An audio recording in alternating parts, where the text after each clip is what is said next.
Kia ora, New Zealand. Welcome to Sweet Chain Live. My name's Matt Drake. This is episode 137. And I'm joined this evening by my guest, Morgan Harvell. Good evening, Morgan. Kia ora, Matt. How you doing, my bro? Yeah, I'm not bad, actually, although I'm living in a household that is quite ill. So yeah, Yeah, you were sort of saying in the green room back there, it's been a hard week with the family. Oh yeah, look, it's that time of year. I think my daughter was tested positive for COVID earlier on in the week. That was fun, and so she's been off daycare. I'm yet to pick it up. I've tested negative all week, which is bizarre. So yeah, I don't know what I've done there, but yes, it's been a week where taking care of the family has taken priority, and unfortunately, that's meant that disc golf. I got out for a few putts in the garden. That's about the length of it so far. But family's number one, Matt, as we all know. Absolutely. I'm hoping, fingers crossed, that we're all better for the weekend. So wish them all a speedy recovery, and hopefully you stay clear of it all and get back out on the course next week. I hope so. Have you been more active? Have you been out and about? Yeah, man, I've played almost every day since we last spoke last week. So it's been a big week of disc golf. Played probably about 6-7 rounds, something like that. Played 4 of the 6 Queenstown courses. Managed to snag an ace out at Dalefield, which was nice. So yeah, lovely. Good week on the course for me. Fantastic. Yeah, I mean, look, we've got a great show lined up today. We're going to go through hot scores to begin with. Then we're going to we've got a few kind of clips. Well, one clip in particular to show everybody, which you may not have seen, featuring a Kiwi, which was very exciting. And then we'll go through some of the results, because our guest tonight, Simon Feasey, he's finishing up a league night and is joining us when he gets home from his league night, which he tells me will be around 9:15. Seems to be the story of the country now, isn't it? Now that we've got these longer days, everyone's out running their spring leagues and getting amongst it. Yeah, that's right. I mean, it's something which I'm really looking forward to, actually, because in November the spring league in Wellington kicks off. So that will kick off for 8 weeks on a Wednesday night up at Harcourt Park. So that'll be good fun. So yeah. Right, let's start with hot scores, shall we? Morgan, take us through the south. Yeah, absolutely. Going to start off, as always, down in the deep south at Queen's Park. We had a little bit of difficulty at the data analytics team, I believe, and we didn't have a score for Queen's Park, but I did search it, and it is Norman Shooter, and I am sorry, Norman, I have already forgotten your score for the week, but you are the top place player in Queen's Park this week. We're going to shift over to Chingford and to Brockville and Dunedin there, with Calvin Cummings taking down both of them with a neg 7 at Chingford, a neg 8 at Brockville, and that's some awesome shooting there, my man. He's putting out a video that just showed up at 6 p.m. tonight as well with Little Miss Disc Golf, so jump over onto his Facebook page, suss that one out, guys, get a look into it. And then we're going to go to the Queenstown Gardens, where on the scores it shows me with a neg 11, but I will have to take that down and say Mikey Yu took down a 13 under par at the Queenstown Gardens Spring League this week. So that's the top score of the week down in Queenstown at the Gardens. Tucker Beach, my Team Generation guy, Gus Van Gisteren, getting it done with a 10 down. He also shot 2 -9 downs on the Sunday, I believe. So he's just killing it out there this week. Jumping over into Ely Point, we've got Inchy with a 6 under par. Jumping into Lismore, James with a 14 under par. Jelly Park up in Christchurch, Kelly Thompson with a -13. Ascot Park, Sam Cole with a -4. That's an awesome score at Ascot. Staying in Christchurch at Queen's Park Reserve, we've got Andrew Morris with a -5. And to round out Christchurch, we've got Andrew Barnett with a -1. And as always, finishing up in the north of the South Island, we've got Matthew Franks with a level par game to finish us off the south. What are you doing up in the north, Matt? Up in the Matt North, starting off with Berrenport, Peter and Ben Morrison are doing the business up in the hills with a 5 under par. Andy Davey hits 8 under par at Hikoikoi Reserve. That's an incredible score. Ties the hot round ever, I think. I think Andy's hit it 3 times that I'm aware of, and yeah, I saw him hit that 8 under once. And it was incredible to watch. Up at Harcourt Park, Arnie Burgess hits a +1. Over at Linklater, Johnny Wake hits a 12 under par on a 9-hole course. Wow. I'll let you work Any aces in there? Did you have a look at that? I don't know. I don't think I could see the aces, but there's obviously 3 par 4s and a par 5 on that 9-hole. So there's opportunities certainly out there to hit it. Maybe if anyone knows, they can pop it in the chat. Over at Maryland's Extra Force, Devin Taylor and Jason Gray can't quite decide who's best, tying as they do, all on 3 under par. Spa Park Red and Johnny Wake again is getting around. He's 6 under par, and Luke Hempel takes out the hot round, and McLaren's on the long course with a 5 under. Finally, up at Henderson, Edwina Mandisota hits the hot round of the week with a 5 under par. So there we go to Edwina. Awesome. Lovely. Right. Now, we've got a few things to go through. What shall we have a look at first? Well, we were going over the old spring leagues there before, so we might as well jump into the Queenstown Gardens Spring League. Let's have a look at this. So this is the spring league from is it Wednesday nights? Tuesday nights. Tuesday nights. Sorry. So this is the MPO field. Mikey, you leading the way. With you can't quite see it there. 987 rated first round. Morgan and Roberts tie on a 960. It's brutal, isn't it? How 7 under par gives you a 906. That's it's a big jump, isn't it? Absolutely. I mean, Ben will be kicking himself. Well, I guess it does. I guess it does show what a really standard round is out there for the guys at that top level, and they're to be shooting a hot round. 10, 11, 12, 13 under par or better. That's the difference. That's it. And over in MA1. Corey Gray, 946. That's pretty solid. Yeah, man. Just he's one of the local Queenstown bandits. He's an up and coming player, and just awesome to see these new guys sort of emerging talent and just doing the damn thing. Some new names. Don't recognize too many of these names. In fact, any of them in the ladies division. I tell you what. Not even just in the ladies division. There's a heck of a lot of names and people that I've met for the first time during this league, and it's just been amazing to see all these new faces coming and joining us. So, yeah, looking forward to growing the sport down here in Queenstown with all these new guys. I have to say, it's fantastic that new players are keen and quite happy to go into a PDGA league.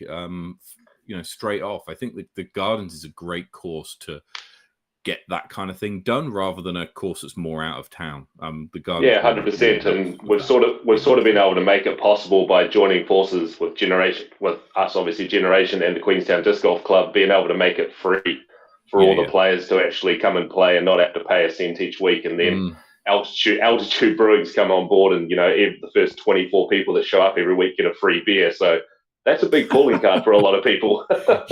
I can imagine that will. That's quite the draw, right? Yeah. We'll go over the Todong Xtreme results because, as you probably all saw, guys, Simon is in the green room patiently waiting for us to bring him in. So he's ready, waiting to go. But we did just want to share this little video. And I hope the sound works on here. So I don't know if you've seen this yet. This is a video of Dwan Fisher, who competed in the New South Wales Open in Sydney recently. And this happened.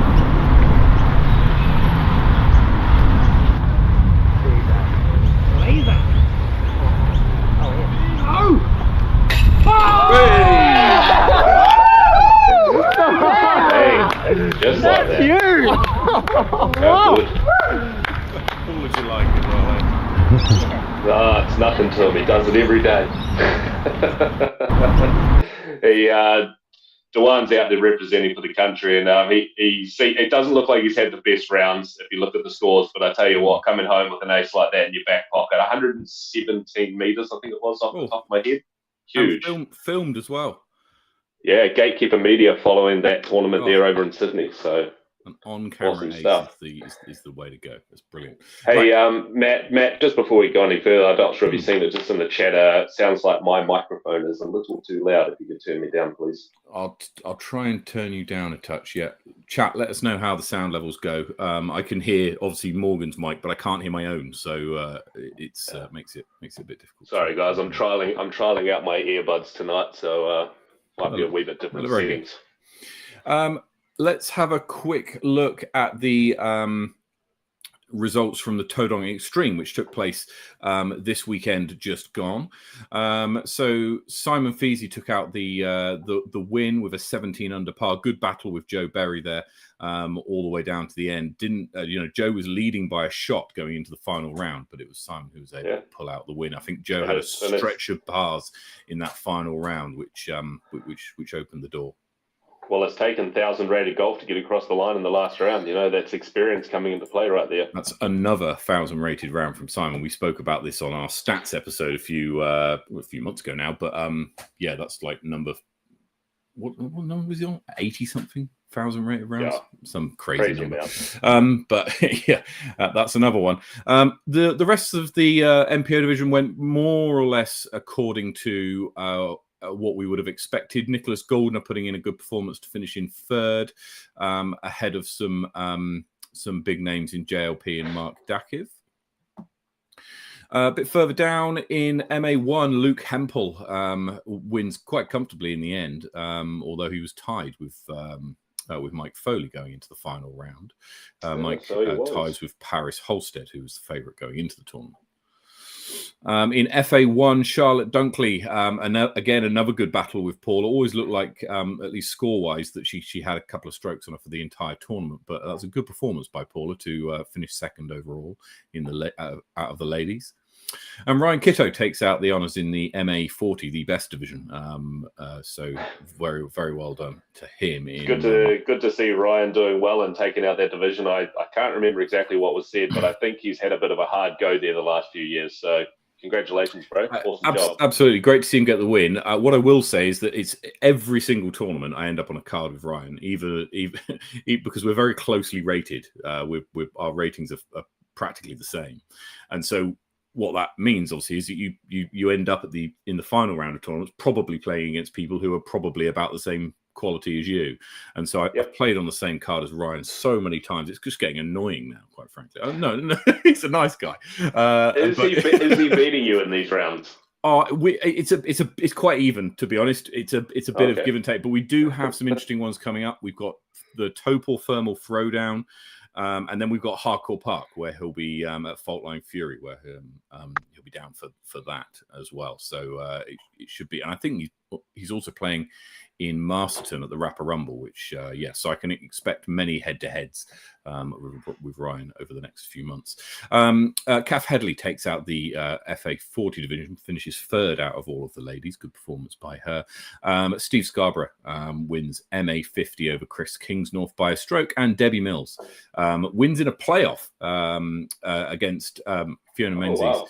And that playoff, I think if you want to see some videos of the playoff holes, I think that's available on their Facebook page. I seem to recall, but a good comeback by Debbie to force the playoff, catching back 4 shots on Fiona in the final round. Callum Petman, a name that we mention quite often on the show in the hot scores, does it on the big stage now and wins by 3 strokes over Chris Charles in MA2. And Coral Huang takes out her division, but finishes relatively high out of all of the ladies. And she's a new player. I don't think we've seen her name. I had to add her to the rankings. That's the first time I've seen the name. So yeah, new name and a good performance. Yeah, awesome. So there's a lot of good battles. A lot of good battles at the top of each division there. Not any separation at all, man. That's awesome to see.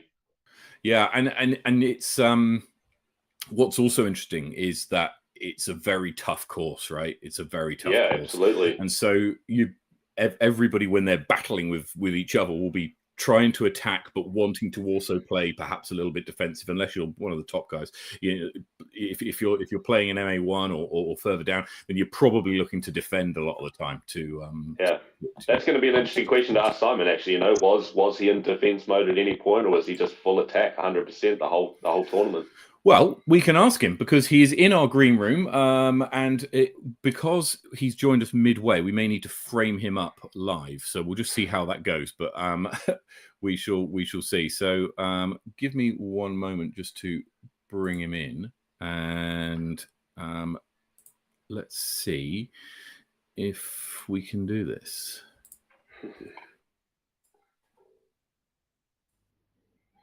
So, good evening, Simon. Can you hear us? I can hear you fine. Good evening, Matt. Good evening, Morgan. Hey, Simon. How you going, bro? Good. Welcome back from league. Thanks. Yeah, absolutely awesome. We had, I don't know the exact numbers, but 30-odd people played one of the leagues, 23 people played the other. We've set up 2 sets of tees. So we've got a sort of champ version, which is more of the Nationals course layout. Mm-hmm. And then we've got a regular, like a bunch of 5 different tees that have been set up to be a little bit friendlier for people who are obviously not quite as experienced. That's awesome. And which course are you playing on? This is at Redwood Park, which is a golf course in Swanson, and it's where we're going to be hosting, a couple of the rounds for Nationals. Awesome. Actually, I did see that. And anyone that's going to play those leagues is free to play until the sun goes down. I think I've seen after the league. Yeah, it's $15. That's right. I did see that. $15 sort of initial fee, which is the same as what the golfers are playing for their twilight round, and they're playing on the other 9 holes, so it actually works really well. Cool. Awesome. Yeah. So let's go back to last weekend at the Xtreme. It must have been a bit of an odd week. I don't know whether it's an odd weekend, because the data analytics team didn't fancy you going into the tournament, and then Jacko pulls out, I think, was it halfway through the first round or at the end of the first round with an injury. So then that puts you in a essentially, we're all looking at it and going, a playoff with Joe, which lasted 2 rounds after that. So talk us through it. Is that how you saw it, or were you kind of quietly confident? Oh well, I mean, it's interesting because I did listen to your analysis of the odds and the favourites, and I actually really play well at Tauranga. I've always enjoyed the course, and it suits my game. It's not just long; it's technical. It's got lots of scrambling kind of opportunities and stuff like that, and also, but having said that, at the same time, I knew the weather was going to be pretty dicey, and I've become a bit of a fair weather player, so I wasn't quite sure how that was going to pan out, but luckily it wasn't nearly as bad as what we were expecting, and we had rain and wind on the first day, but not like there was some talk of 110-kilometre-hour winds, stuff like that, and I remember just I dread that sort of thing because I don't like playing with jackets and whatnot. So I'm an umbrella person, and umbrellas are great when it's raining, not so good when it's not when it's blowing again. Yeah, exactly. So, but one good thing was that because of the predictions of the weather forecast, I chucked a Kiwi back in my bag, and because I needed something really, really overstable. And boy, it was my most valuable disc of the weekend. I was using it for heaps of shots, forehand spike hyzers and backhands, and it would just hold true. Didn't matter what gusts or what happened with the wind. So super important to have something stable like that in your bag that's just reliable in all conditions. You know what it's doing. It's going straight, then right, or straight, then left, depending on which way you throw it. There's not a lot of variation in there unless you're putting it on the disc. Super important. Yeah, exactly. In the bag. And even though the wind wasn't as strong as we thought, it's very swirly and gusty. So when you're playing sort of glidier, floatier discs, you can be playing a good line, and then it just suddenly elevates and drifts, OB, or 15 meters too far, something like that. Whereas playing these bit faster disc, really overstable, worked well for me on the weekend. It was tough conditions, the first 2 rounds, and I think that kind of was reflected in the scores overall. Yeah, I'm just looking now, actually. So it's a 63, a 64, and a 60 over the 3 rounds, with the 63 and the 60 being really only probably one. There's probably 2 shots difference. Kind of ratings difference over the course of the weekend. Well, in years past, you kind of had to average about 10 under to win at Tauranga. They did actually. They put a few more OBs and a few more Mandos, and so they tweaked the course a bit, which cost me a few strokes. So yeah, it's. How do you change, or do you change your putting technique when you're in those kind of conditions, or do you rely on how you putt normally, or do you have to deliberately make a change? I think you probably should change your putting technique, because it was. I definitely had a few, but what you're talking about before, Morgan, do you play defensively? Do you go and attack? I don't know that there's much space for defensive play anymore on our tour. Like the levels are getting much the top higher. end, yeah. Yeah, at the top end, you've got to kind of push hard right from the start. And that was reflected in, I had 12 bogey strokes over the 3 rounds, which I was appalled at. So it felt quite sloppy, but it is also the first tournament of the season, So I think it's same would go for everybody who's just come out of winter. Yep. And as you said, they made a lot of changes to that course, and it even looked like they were sort of making a few adjustments right down till the last minute, sort of going into the event, adding a few OBs here and there. And well, somebody obviously loves putting out flags. Exactly. I heard they went through a lot of flags. Crikey. Yeah. It is something that I think you guys have talked about it before in the past, and I see it as well. And I understand sometimes, the reasoning will be for speed of play, but it does you've got to be careful not to put too much in, because scrambling's such a huge part of the game. It's where you can get creative. It's where you play the shots that you don't normally get to play, and it'd be sad to rule that out. And sometimes you throw two people throw a really good shot, one hits the tree and bounces and rolls 3 meters to the right, and they're OB. And the other person just hits the tree and drops straight down, and they're fine. Yeah, well, that course there, I haven't played for a few years up there, but that course from memory has a lot of natural obstacles, I'll say. Yeah. So as you say, just getting into trouble in those natural areas and having to get out of those positions where it might seem nigh on impossible, but you've got to make it happen. But there's two sides to the coin with the flag situation, I guess. It's definitely needed in a lot of places, a lot of situations, but yeah, course dependent, course specific. Yeah, I'm not a huge fan of it, because I'm with you on this one, Simon. I like the scramble game as a former Ultimate player, and yourself included as well. The ability to scramble from a pattern pending or a stretched out sidearm really is something which the non-Ultimate players, I think, maybe don't have as much experience in doing. Yeah, absolutely. And how much do you bite off too? Sometimes, you're down in the woods and there's like this tiny little hole, but there's still a chance that if you nail it through that little weeny hole, that you could get up close enough to get it. Or do you just chip out sideways, and just take your medicine? I think it's a shame. You stick a white line down the side and say it's OB, then it just everybody's throwing down the same fairway. Then it's a little bit it's not so fun for me anyway. But it does I guess speed up the game, and if that's the required because of the size of the fields or whatever. Yeah, perhaps. It's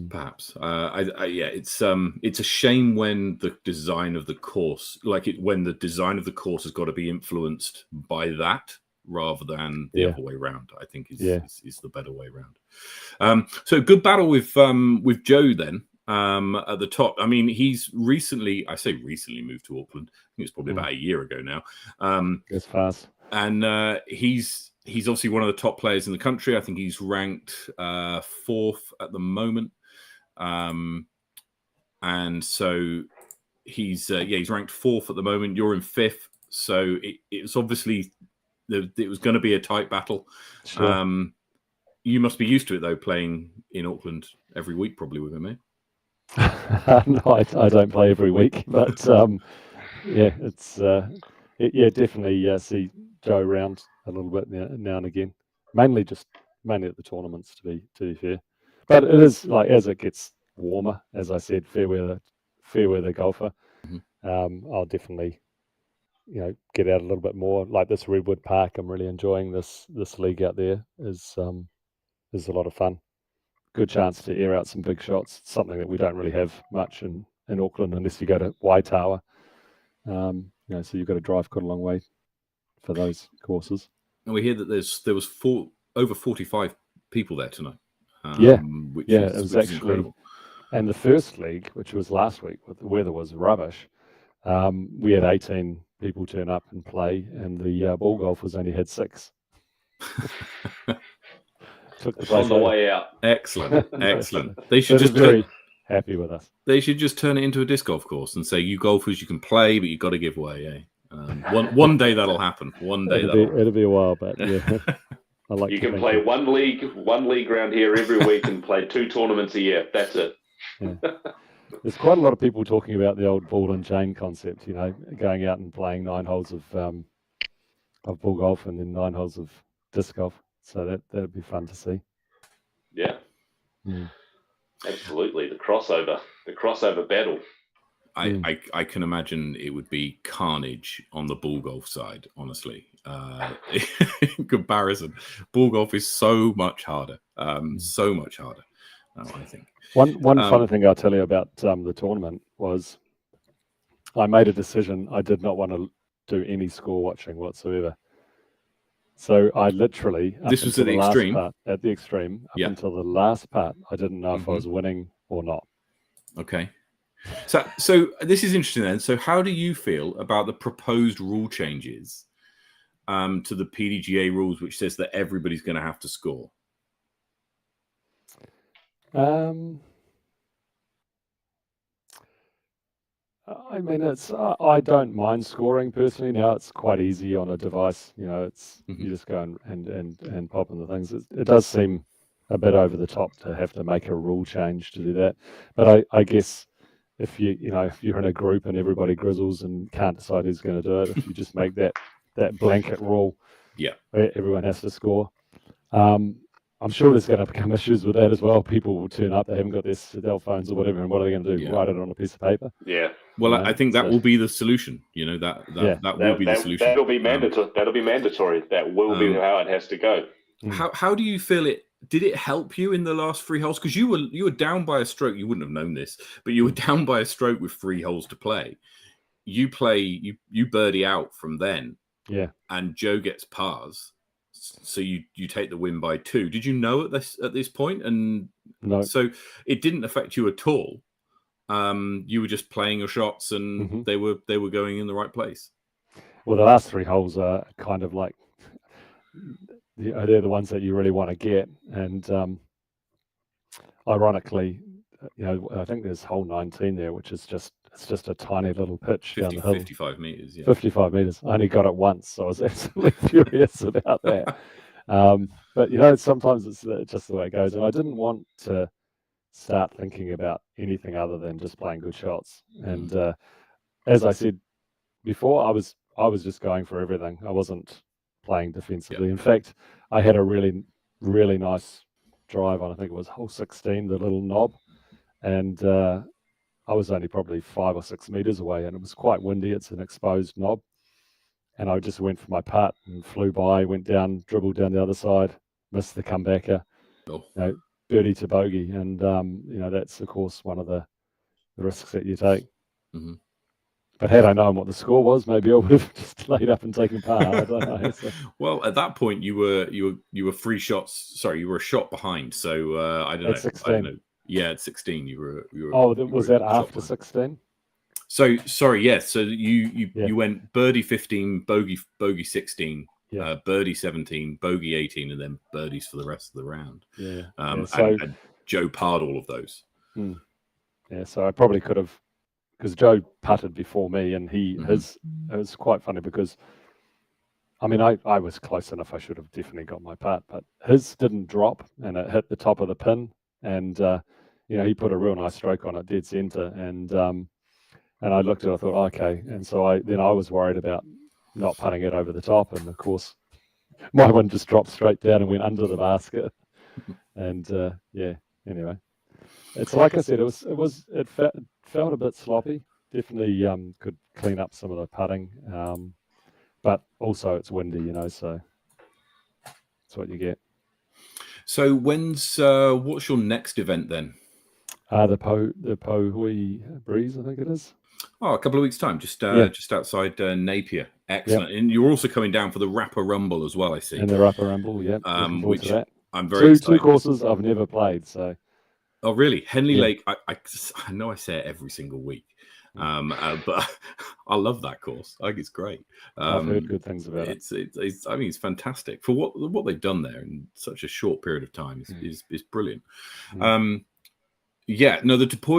Tepohoi, I'm always saying Tepohoi, someone will correct me.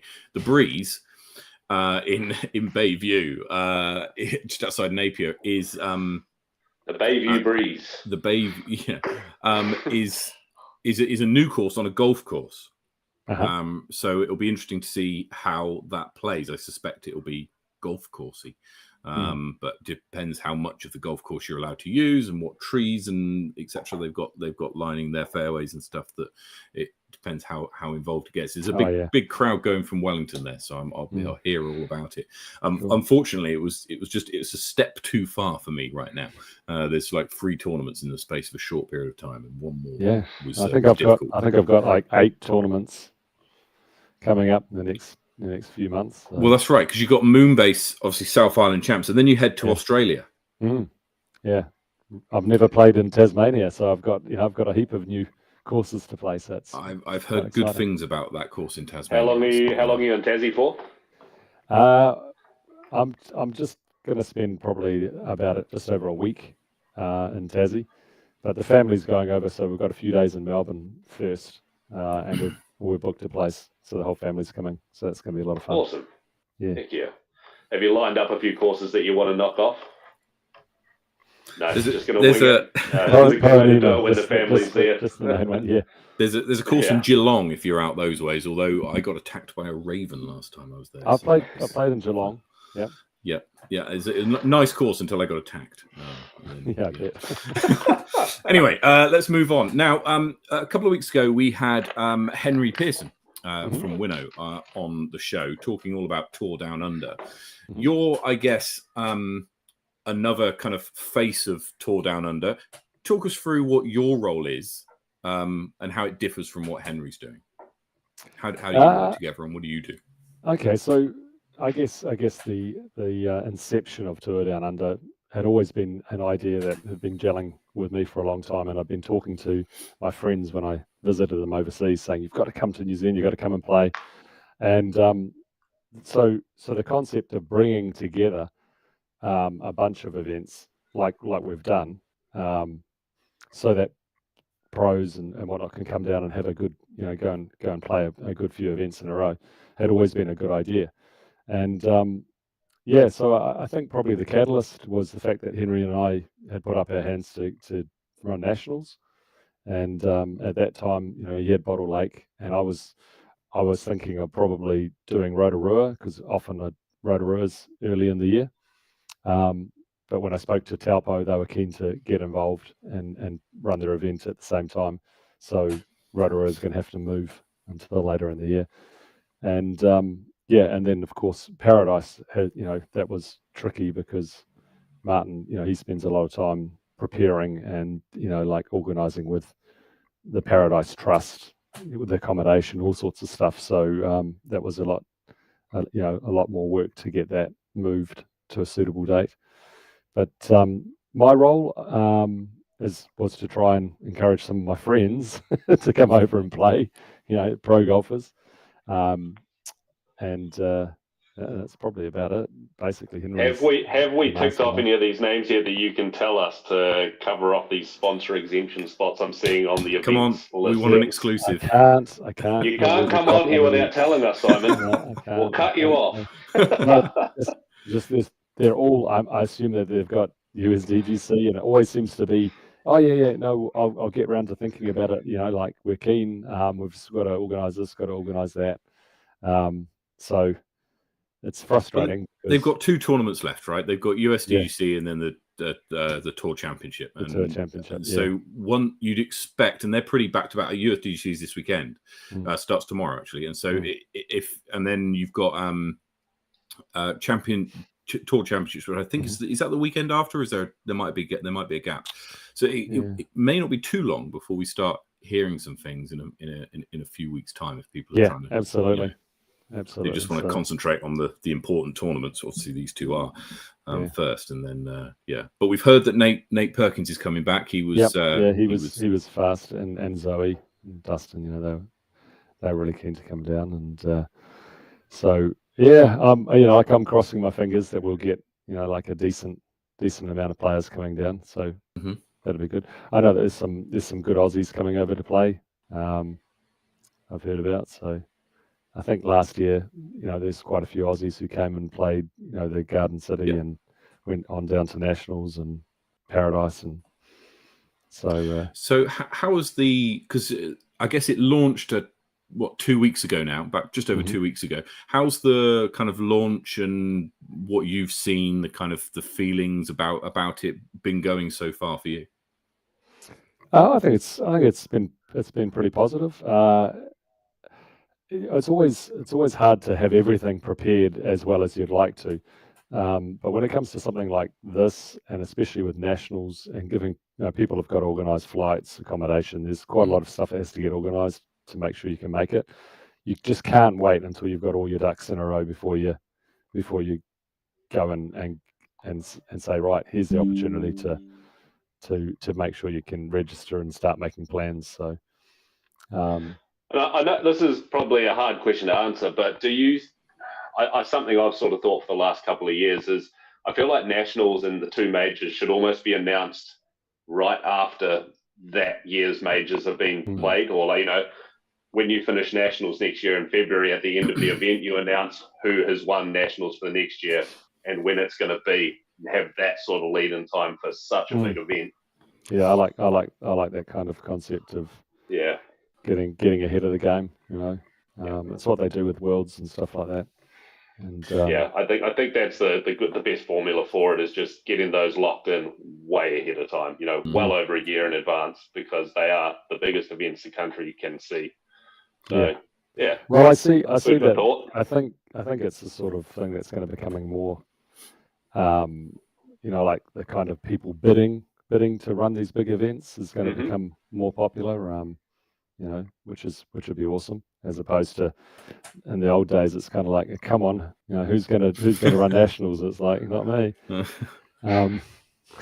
It's a big undertaking. It's a hell of a lot of work. Yeah.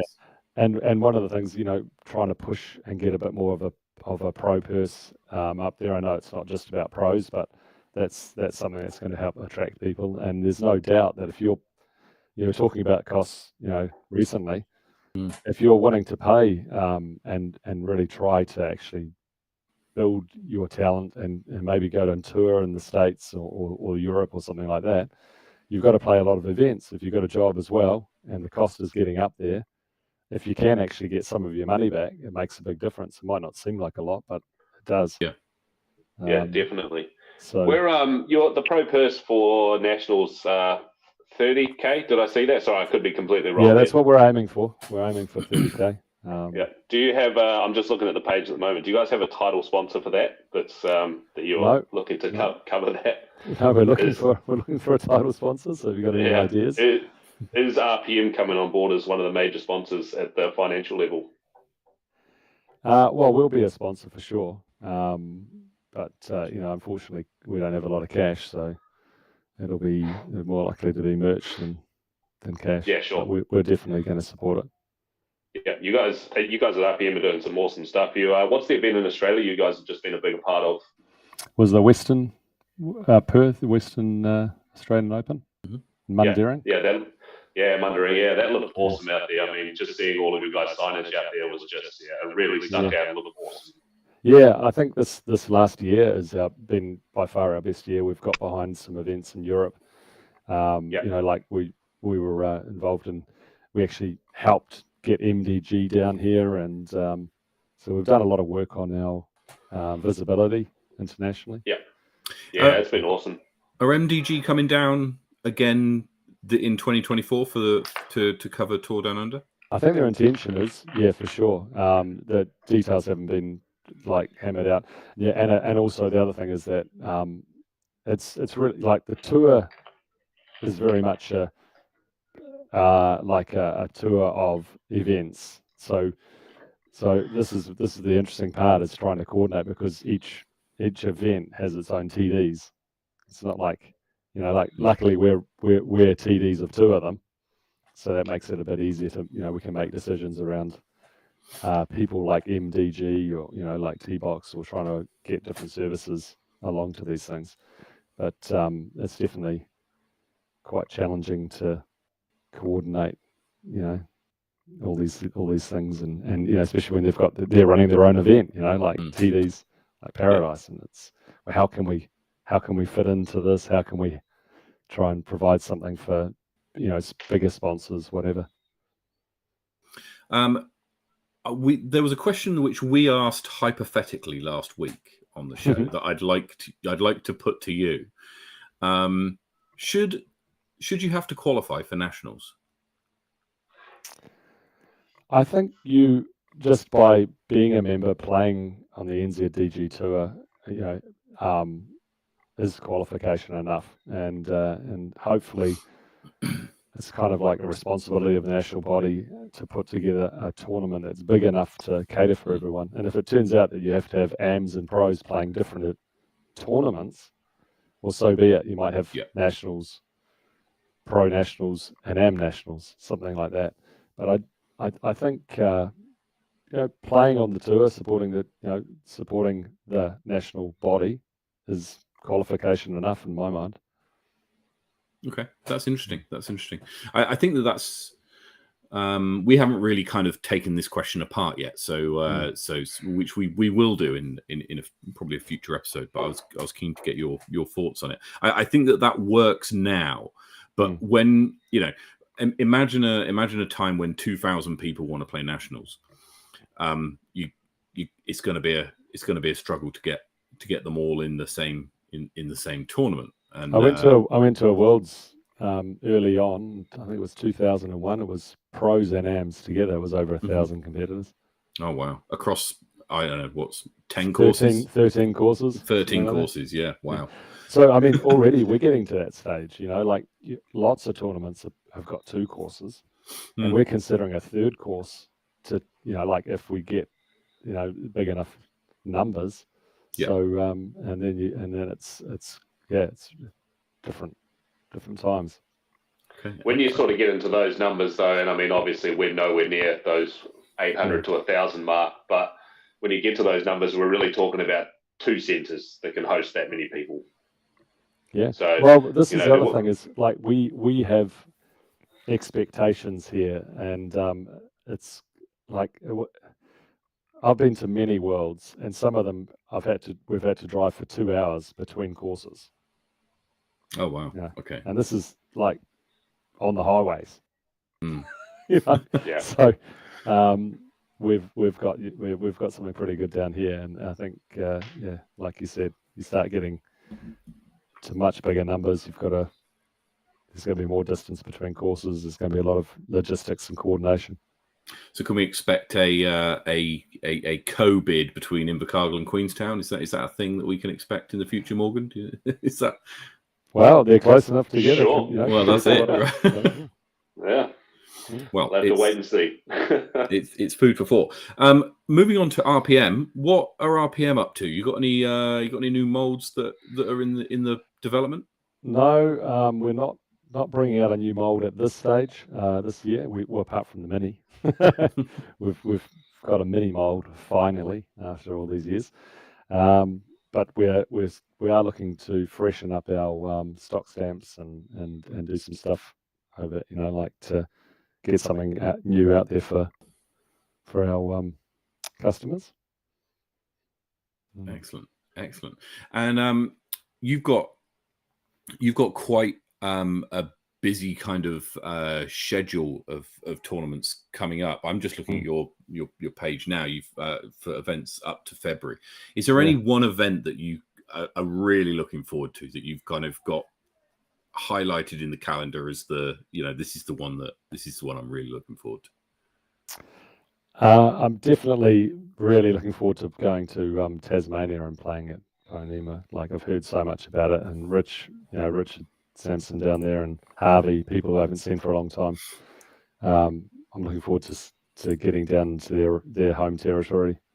Yeah, and so that's super exciting.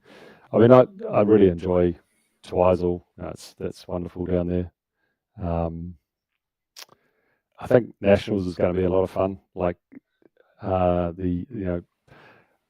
golf courses are quite tricky to make good disc golf courses on, because a lot of the time you've actually got to work with the ball golfers. So when you can't just suddenly go like every direction that you want, that becomes a lot harder to make good holes.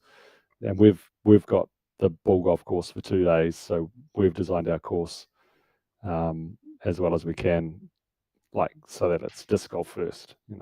Not having to follow those fairways down the track. Yeah, down the track. Right. If they want a proper course to be able to have disc golfers and ball golfers, it'll have to change. Mm-hmm. But so that's going to be a fun event. Yeah, probably.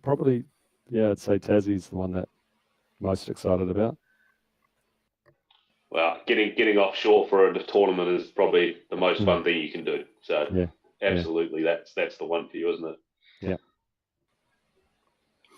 Yeah, excellent. Right. We've had there's a couple of points in the chat that might be worth bringing up. We don't want to see Paradise coverage from MDG, but they've not released it yet, so I've not heard. Did they not leave partway through that event and not film at all? Some technical difficulty they had? I think they filmed one round, didn't they? Something like one round. Yeah, okay. Not too sure. I just remember being back in Queenstown and seeing them going, aren't you meant to be in Paradise right now? Something to do with the drone or some sort of technical difficulty, and they got out of there. Okay. Yeah, no, I think it was a bit of an eye-opener, probably going down into a national park and filming wasn't quite what they'd expected. Excellent. Well, look, Simon, thank you so much for joining us this week. Congratulations on your win at the Xtreme. We'll be following all of your tournaments that are coming up, and I look forward to seeing you at Wairarapa. Will be the next one that I see you at. And yeah, so thank you so much. Congratulations. Thanks, Simon. Good to see you. You too. We'll see you again another time, I'm sure. Cheers. Appreciate it. All right. Cheers. Bye-bye. There we go. Always good to catch up with Simon. He's obviously everyone knows him in New Zealand. Well, there's just so many layers to his disc golf story that it's actually impossible to unpack everything in such a short amount of time. You can sit down with him and talk for hours on end, which I personally have done, and gone and sat with him in his house and just shooting the shit. Excuse my language, but yeah, just talking for endless amount of hours, and the stories just keep going and going. And he's got so many different things on the go. It's a very interesting guy with a lot that we can all take from. Absolutely. Right, now we mentioned it a minute ago. It's USDGC that starts tomorrow morning. So yeah, looking forward to this. Morgan, do you like the USDGC? I do. I've been making a point recently of watching a lot more disc golf, and to be fair, it's mostly because of the show. And I know I can just come in here and not do any background research throughout the week and kind of get through it, but I feel bad about it. So I try and do it a bit more research these days. But I have to be honest, tomorrow morning is dedicated to the mighty All Blacks, baby. Well, yeah, indeed. I mean, so the Black Caps have just they're playing England. That's just started about half an hour ago. So I'm glad you're still with us. You're All Blacks tomorrow. I'll be watching the disc golf. Everybody in my family staying at home because of what we talked about earlier. So disc golf will be on the telly. And we should be watching as much as possible for it. I look forward to it. I do like Winthrop. Did you see the bank ace that someone I got did, in practice. That was good. I did. All I could hear in my head was going off the tree and in. Yeah. Not that it's a tree, but off the tree and in. Yeah, Arnie was reminding me to drop Macbeth from my fantasy team. Yeah, look, the fantasy team is absolutely fantastic. You've got to look out for this, right? Arnie and Tom down in Christchurch have been putting together, and all this year have been running a fantasy league based on the US events, and it's been great fun. I've been involved with some of the ideas that they're kicking around, and really looking forward to that coming out next year and being more of a wholesale thing. I think we may dedicate a segment to it if we can work out how that'll figure. But yeah, let's have a quick look at the upcoming events and the power rankings. There have been a few changes following the tournament at the weekend. Not a huge amount, but a few. Let's look at the upcoming events. Let's make it big. So you've got the Tepohui Breeze on, which is not this weekend but the following, and that's selling out. There are a handful of spots left.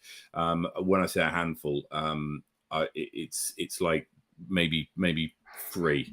So if you're keen to play that, then get involved. Hanma Hot Springs, that's sold out on the 15th of October. Topol Thermal Throwdown, that's sold out. Really looking forward to that. If you're down in the South Island, the Waimate Spring Sling is available on the 21st, 22nd of October. Auckland Disc Golf Champs, sold out end of October. The Rapper Rumble, sold out first weekend of November. South Island Champs, still spots available, 10th to the 12th of November, first major of the year. We're looking forward to covering that and seeing how that goes. Bros for Change Charity Classic sold out mid-November. Wahitapu down in Lake Ohau, Morgan. That's the one. How's preparation going? Really good. We're actually I caught up with Adam just before, and we talked about heading down there with the drone and trying not to crash it while we film some hole previews. Fantastic. So look forward to that coming out after next weekend when we might do a quick trip up there for that. But preparation's really good. Getting a lot of sponsors on board that just catching up with a lot of sponsors and making sure they're still on board and getting them out now. Just started presenting them a couple of days ago. So yeah, coming together really nicely. Excellent. Faultline Fury in Wellington, 25th, 26th of November. Looking forward to this. There's only about, I want to say 10 spaces left in this. Liz put an update on the Facebook page earlier on, and it is this one sells out most well, last year it certainly sold out. It's a very, very popular course, Hardcore Park. 79 of 90 spaces, there's only 11 spots left, so get involved. What's fantastic about this one in particular is that the MA40 division is huge. It is huge. So very much looking forward to battling it out with the rest of the Masters in the best division at Faultline. Temuka Tussle on the 3rd of December. So the general registration goes available on the 10th of October for that one. Egg Monster is North Island Champs is on the 5th to the 7th of January, first weekend of the new year, and then quickly followed by the Roxburgh Open the weekend after that, and the Southern Smash, which are a kind of duo, the second and third events of the Elite Series, and you can get them as a dual registration. Is that right?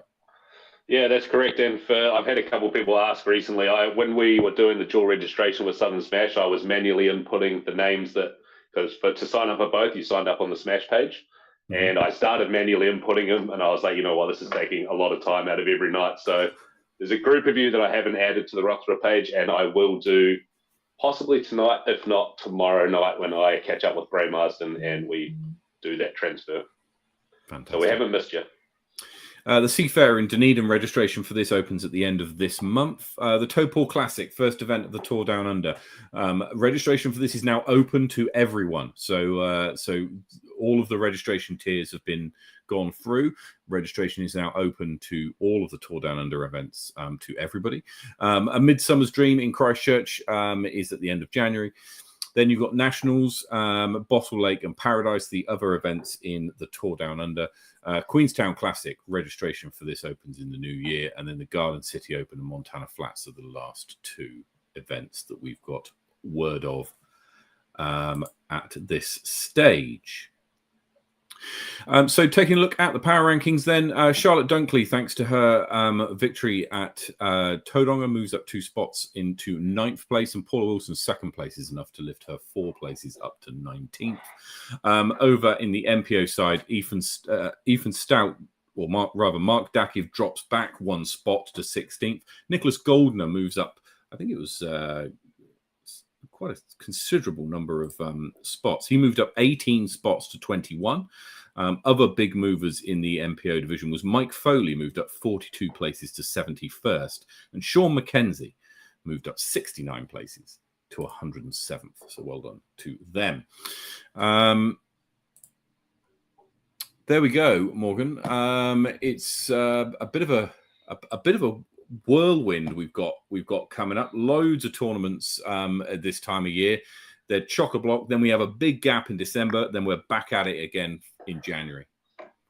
I think you might start seeing a couple of smaller events show up in December. That's not from me, by the way, guys. It's not breaking news, but I just think I've heard a couple of things that there may be some small events showing up in December. So keep your eyes out for those. Support your local clubs and get amongst it. Excellent. Also, the data analytics team tell me they've made a bit of a breakthrough in regards to score predictions. So this was something that we talked about a couple of shows ago.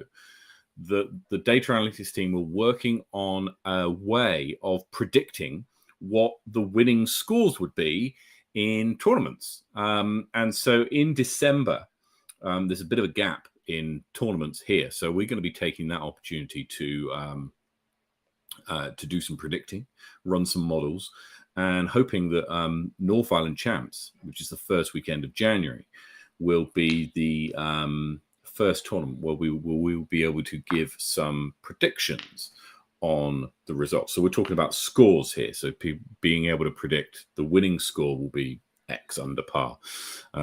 So yeah, very much looking forward to that. That's going to be good fun. May even do a special stream for any nerds out there who want to go out and I'll talk everybody through how it works.